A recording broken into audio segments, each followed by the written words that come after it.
요한계시록 5장 1절에서 7절 말씀. 내가 보매 보좌에 앉으신 이의 오른손에 두루마리가 있으니 안팎으로 썩고 7인으로 봉하였더라. 또 보매 힘있는 천사가 큰 음성으로 외치기를 누가 그 두루마리를 펴며 그 인을 떼기에 합당하냐 하나. 하늘 위에나 땅 위에나 땅 아래에 능히 그 두루마리를 펴거나 보거나 할 자가 없더라. 그 두루마리를 펴거나 보거나 하기에 합당한 자가 보이지 아니하기로 내가 크게 울었더니 장로 중에 한 사람이 내게 말하되 울지 말라. 유대 지파의 사자 다윗의 뿌리가 이겼으니 그 두루마리와 그 7인을 떼시리라 하더라. 내가 또 보니 보좌와 내 생물과 장로들 사이에 한 어린 양이 서 있는데 일찍이 죽임을 당한 것 같더라. 그에게 7뿔과 7눈이 있으니 이 눈들은 온 땅에 보내심을 받은 하나님의 7영이더라. 그 어린 양이 나와서 보좌에 앉으신 이의 오른손에서 두루마리를 취하시니라. 아멘.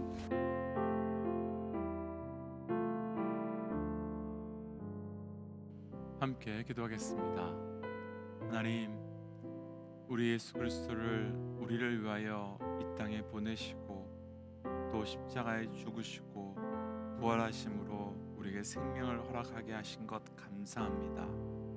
하나님, 오늘도 예수 그리스도의 십자가의 은혜 붙들고 부활의 증거 붙들며 살아가는 자 되게 하시고 그를 통하여 하나님 영광의 승리가 이미 우리에게 허락되었음을 믿고 나아가게 하여 주옵소서. 예수님 이름으로 기도하였습니다. 아멘. 할렐루야. 우리에게 예수 그리스도를 허락하시고 또 그 예수 그리스도를 통해서 우리의 삶에 살아갈 수 있는 생명의 은혜를, 그 생명의 능력을 허락하여 주신 우리 하나님의 이름을 높이 찬양합니다. 오늘 우리 함께 나눌 말씀의 제목은 어린 양 예수님, 어린 양 예수님이라는 말씀의 제목입니다. 말세를 살아가고 있는 성도들이 세상 가운데서 고난을 당하고 있을 때에 하나님께서는 요한계시록을 통하여서 그 믿음의 사람들을 위로해 주시고 있습니다. 그리고 이 요한계시록은 지금도 우리에게도 동일하게 위로의 말씀입니다. 그렇게 하나님께서는 우리를 위로하시기 위하여 가장 먼저 우리의 시선을 예수 그리스도께 집중시켰고, 그래서 지금까지 우리는 말씀을 통하여서 예수 그리스도는 현재나 그 우리의 삶 가운데 과거에나 고난당하고 고통 가운데 있는 교회와 성도들을 위하여 그 교회의 7배를 붙들고 계시고 또 인자로서 그 금초대 사이를 걸어 다니시면서 교회와 성도를 붙들고 계시면서 함께 동행하고 계시고 교회와 성도를 다스리고 계신 하나님이라고 그 말씀을 통하여 위로해 주셨습니다. 분명 그 말씀을 들었던 교회와 성도들은 하나님은 우리를 버리지 않으셨다라고 하는 그 영적 약속으로 인해서 큰 위로와 힘을 얻었을 것입니다. 그러나 하나님께서는 그 정도에서 그치지 않으시고 4장부터는 그들의 시선을 한 걸음 더 나아가 예수 그리스도께 집중시키시면서 예수 그리스도가 성도와 교회에 함께 계시다는 것을 뛰어넘어서 이리로 올라오라라고 하는 말씀을 통하여서 하나님의 역사의 끝, 그러니까 하나님의 역사의 결론이 어떻게 되어가는지를 보여주었습니다. 그곳에서 보고 들은 것으로 진짜 위로를 받게 된 이유는 현재 당하고 있는 고난과 어려움이 결국은 하나님께서 승리하신 경기를 띠고 있기 때문이며, 동시에 이 모든 것은 하나님의 뜻으로 하나님과 교회가 승리하신다는 것을 보고 들을 수 있었기 때문입니다. 그러니까 사실 내용으로만 본다면 계시록 말씀이 복잡하고 어렵지만 영적 의미로만 본다면 계시록의 말씀은 정말 신나고 힘이 나는 말씀일 수밖에 없는 것이지요. 왜냐하면 이 계시록 말씀은 이미 정해진 승리가, 이미 끝난 승리가 어떻게 이루어지고 있는지를 보여주는 마치 하이라이트 같은 것만 모아놓은 말씀이기 때문입니다. 어제 그 승리의 하이라이트는 그 5장에 들어와서 또다시 한번 예수 그리스도께서 집중하여서 우리에게 보여주시는데요, 어린 양 예수님으로 우리에게 드러나게 되면서 오늘 말씀이 진행됩니다. 오늘 말씀을 통해서 우리의 삶에 왜 어린 양 예수님이 우리의 삶에 힘이 되고 위로가 되는지를 함께 묵상하고, 오늘 말씀을 통해 그 믿음을 지켜가기 어려운 이 시대에 더욱더 온전한 믿음을 지켜가며 그를 통해 겨우겨우 신앙생활을 해나가는 것이 아니라 이미 끝난 승리의 경기로 인하여 기쁘고 감사하고, 그래서 담대하게 신앙생활할 수 있는 저와 우리 모든 믿음의 동역자들의 삶이 되어가시기를 주의 이름으로 축복합니다. 어린 양 예수님, 먼저 오늘 본문의 1절과 2절 말씀입니다. 1절 2절입니다. 내가 보매 보좌에 앉으신 이의 오른손에 두루마리가 있으니 안팎으로 썩고 7인으로 봉하였더라. 또 보매 힘 있는 천사가 큰 음성으로 외치기를 누가 그 두루마리를 펴며 그 인을 떼기에 합당하냐 하나. 아멘. 하나님께서는 4장에서 요한을 불러서 이리로 올라오라라고 하셔서 하늘로 불러 올려 주셨었습니다. 그리고 그 불러 올려 주신 곳에서 하나님께서는 가장 먼저 보여주신 것이 바로 그 보좌에 앉으신 하나님의 오른손에 두루마리가 있었는데, 그 두루마리가 봉인되어 있었고 안과 밖으로는 많은 것들이 기록되어 있는 두루마리였습니다. 그렇다면 이 두루마리는 무엇일까요? 사실 이 두루마리에 대한 말씀은 다니엘서에서도 나오는데요. 자, 다니엘서 12장 4절 말씀을 함께 보시면 그때에도 두루마리가 등장하는데, 그러니까 그때부터 다니엘 12장에서부터 지금까지 계속해서 두루마리가 숨겨져 있는, 비밀로 감추어져서 봉인된 상태로 열어보지도 못한 말씀으로 존재하고 있었던 것입니다.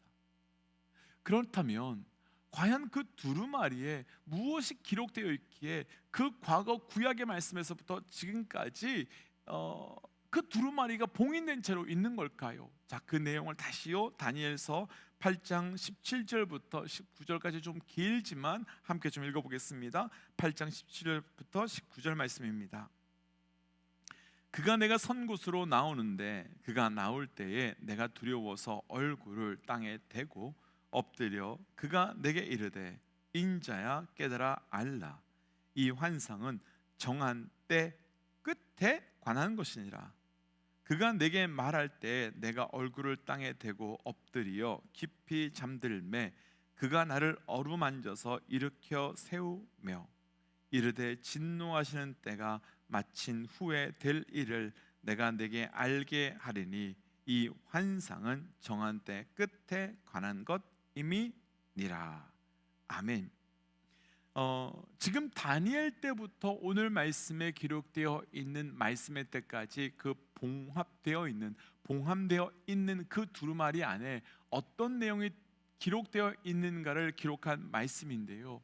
이 세대 끝, 그러니까 그 정한 때가 끝나는 것이다 라고 말씀하시면서 그 때가 되면, 그러니까 말세에 일어난 어떤 일들에 관한 말씀, 그러니까 심판에 관련된 말씀들과 구원에 관련된 말씀들이 기록되어져 있다라고 말씀하고 있는데, 그 말씀들이 지금 봉해져 있다라고 말씀하고 있는 것입니다.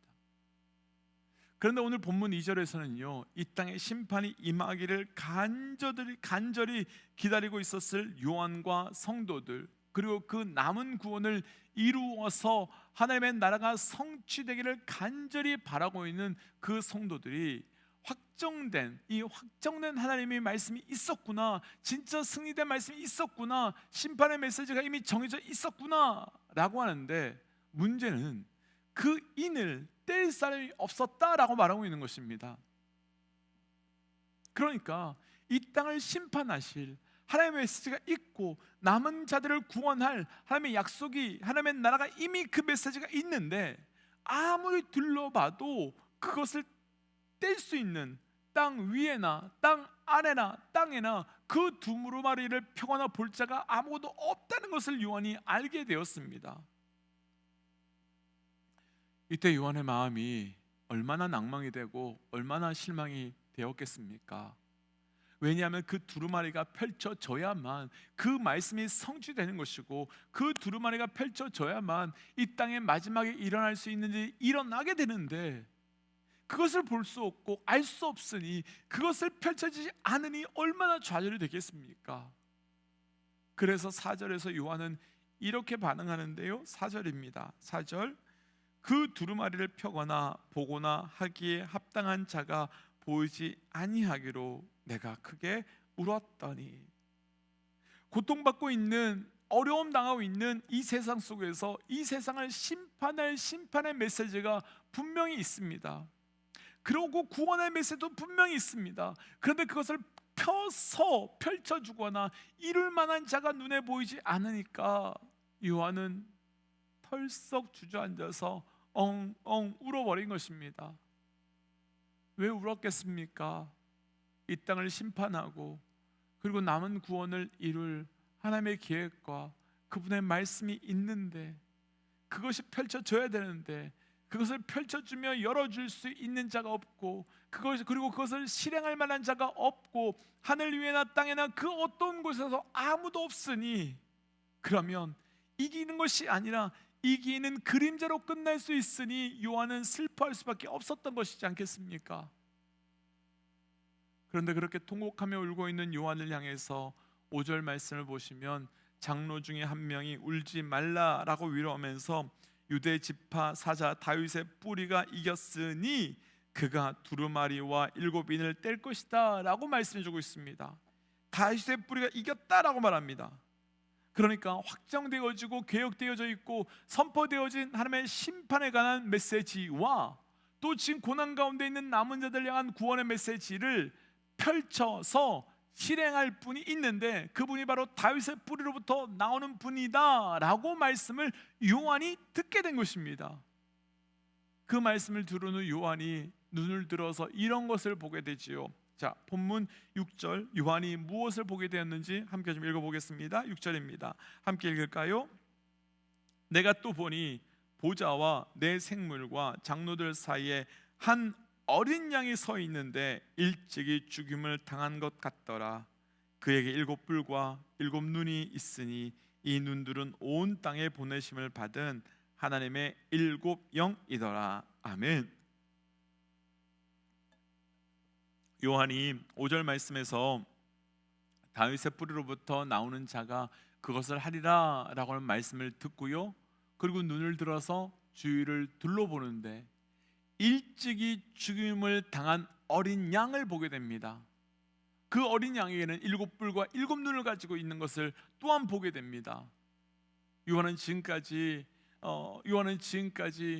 몸을 입고 이 땅에 오셔서 우리의 죄를 사해 주시고, 그리고 그러기 위하여 십자가에서 죽으시고, 그리고 그 부활하신 예수 그리스도만 보고 알았습니다.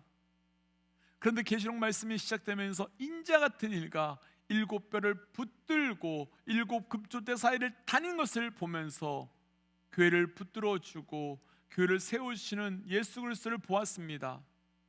그런데 이제 한 걸음 더 나아가, 이제 하나님은 그의 시각을 완전히 더 넓혀 주셔서 높여 보여 주셔서 일찍 죽임을 당하신 것 같은 어린 양을 보게 하셨고, 그 어린 양에게 7뿔과 7눈을 주신 것을 보여주셨는데, 여기서 7뿔은 권세와 능력을 상징하면서 완전한 그 권세와 능력을 가지고 있는 완전한 하나님의 어린 양인 것을 보게 되는 것이고, 7눈은 성령을 의미하는데 어린 양 예수님은 완전한 신이며, 그래서 그 예수 그리스도의 영을 우리에게 보여주시는 분으로, 성령을 통하여서 모든 것을 역사하시는 분으로 보여주고 있는 것으로 완전하고도 온전한 심판하시는 분임을 요한이 보게 된 것입니다. 그러니까 요한은 심판과 남은 구원에 대한 메시지를 볼 수가 없어서, 그것이 펼쳐져야만 이루어지는데 열 수 있는 사람이 없어서 통곡했는데, 어린 양 예수께서 인을 열어서 보게 하시고 실행하게 하시는 것을 보고 듣고 경험하게 된 것입니다. 뿐만 아니라 7절을 보시면 그분의 심판이 어떻게 일어날 것인지에 대해서 계시할 뿐만 아니라 심판은 어떻게 이루실지 실행하실 그분이 두루마리를 취한 것도 보게 됩니다. 그럼 이것이 상징하는 것이 무엇이겠습니까? 그 어린 양 예수, 우리 주 예수 그리스도가 심판의 주라는 것을 보게 되는 것이지요. 그럼 이것이 왜 그렇게 중요한 의미겠습니까? 처음 아무것도 없었을 때, 하나님만 계셨을 때 하나님은 이 땅을 창조하실 계획과 뜻을 가지고 계셨습니다. 그런데 그것을 계시해 내시고 풀어내시고 그것을 실행하신 분은 누구였겠습니까? 하나님은 이 땅을 무엇으로 창조하셨었지요? 맞습니다.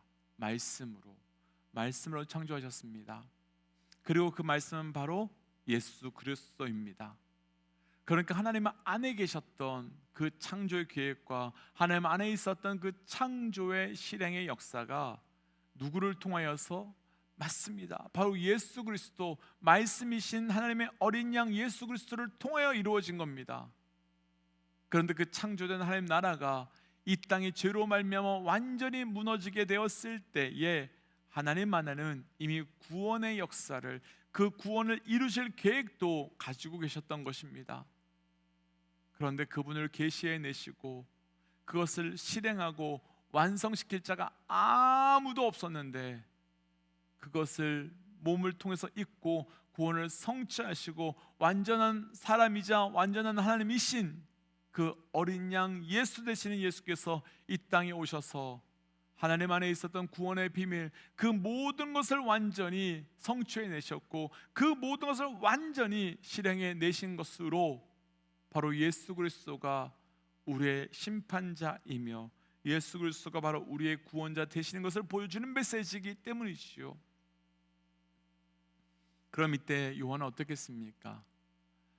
조금 전까지만 해도 계시를 성취하고 이루실 분이 없어서 울 수밖에 없었지요. 그런데 이제 그 모든 것이 어린 양 예수님을 통해서 이루어지는 것을 직접 보게 되었습니다. 그럼 이때 이제 요한은 어떠하겠습니까? 더 이상 울 필요도 없습니다. 더 이상 흔들릴 필요도 없습니다. 더 이상 걱정할 필요도 없습니다. 왜냐하면 어린 양 예수 그리스도는 우리의 구주시며 우리의 목자시며 우리의 심판자이시며 우리의 구원자이시기 때문입니다. 믿음의 동역자 여러분, 지금 보기에는 사람들이 우리를 좌지우지하고 있는 것처럼, 그래서 우리가 어떻게 할 수 없는 것처럼 보일 수 있지만 마지막에는 그분이 성취하시며 그분이 이루심을 기억하십시오. 그래서 오직 그분만을 기억하며 그분만으로 살아가는 그 놀라운 영적 은혜가 저를 비롯하여 우리 모든 믿음의 동역자들에게 있으시기를 주의 이름으로 축복합니다. 그래서 이 시간 이렇게 기도하고 싶습니다. 하나님, 오직 예수 그리스도로 인하여 살아가는 믿음이 되게 하여 주옵소서. 다른 것으로 인하여 흔들리고 깨어지는 것이 아니라 하나님 오직 어린 양 예수로 인하여 살아가는 나의 삶이 되게 하여 주옵소서라고 함께 기도하겠습니다. 함께 기도할까요? 하나님, 오직 예수로 인하여 살아가는 믿음 되어 이루옵니다. 오직 예수 붙들고 예수로 호흡하며 예수로 나아가는 나의 믿음 될 수 있도록 인도하여 주시고, 그를 통하여서 내 믿음이 흔들리고 깨어지는 건 아니라 담대하게 예수 믿고 나아갈 수 있는 영적 은혜를 더하여 주시옵소서. 하나님, 오직 예수로 인하여 살아가는 자 되어가기 원합니다. 내 믿음, 내 신앙, 그 무엇이 흔든다 할지라도 예수로 인하여 흔들리지 아니하며 굳건히 나아갈 수 있도록 동행하여 주옵소서. 이 모든 말씀 예수님 이름으로 기도하였습니다. 아멘. 믿음의 동역자 여러분, 어린 양 예수만 붙들면 됩니다. 어린 양 예수로 인하여 예수 따라가면 됩니다. 함께 선포하고 함께 기도의 자리로, 또 기도의 자리로, 삶의 자리로 나아가죠. 함께 선포하겠습니다. 하나님은 살아계십니다. 아멘. 함께 기도하지요.